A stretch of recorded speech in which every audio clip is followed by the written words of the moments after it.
I think we need to recognize, first of all, that the global economy has been very resilient so far, driven by a very strong US consumer.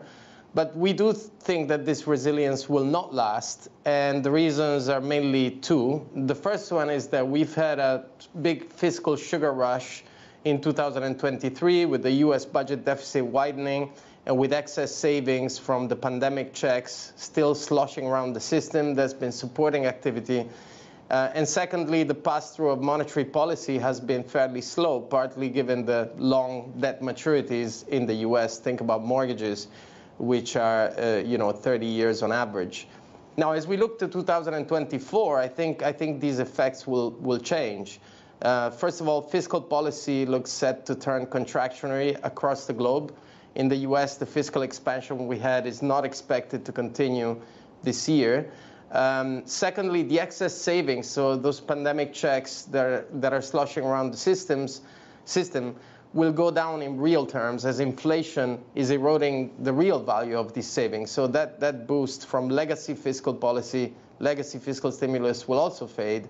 And also, the more time goes by, the more the monetary drag from higher rates will bite. And in Europe, we're seeing a quicker pass-through of monetary policy, and we are seeing lesser fiscal stimulus than in the US, and you're already seeing a weak economy. And I think looking forward, the US will look more European in our view. So interesting. So reading between the lines of what you're saying, fiscal still in the driving seat, but let's turn to monetary policy and financial conditions, because this is a year where most of the central banks are expected to start cutting rates, and markets obviously are running ahead of them. But if we do see the beginning of a sustained rate cutting cycle from the likes of the Fed, ECB, Bank of England and others, what would that do financial conditions and then invariably to growth prospects?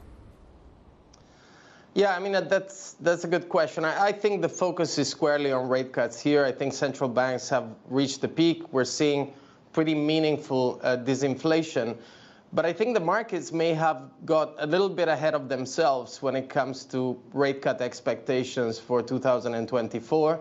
The markets are pricing 140 basis points of cuts by the Fed and the ECB, about 120 for the Bank of England, with rate cuts starting early this year. Now, I think that may be a little bit optimistic in the sense that central banks still see high wage inflation, and certainly central banks are focused on not being the Arthur Burns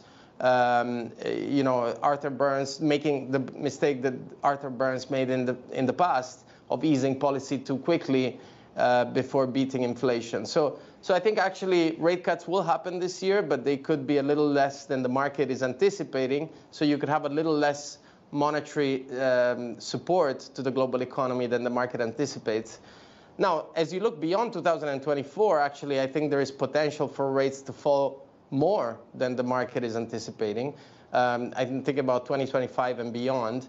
If you look at previous cutting cycles, generally speaking, markets tend to underestimate the depth of the cutting cycles, and we still think that equilibrium rates are low. And so we're cautious on rate cuts for 2024, but we do see meaningful cuts in the cycle as a whole, which is why we tend to like medium-term bonds here, the belly of the curve.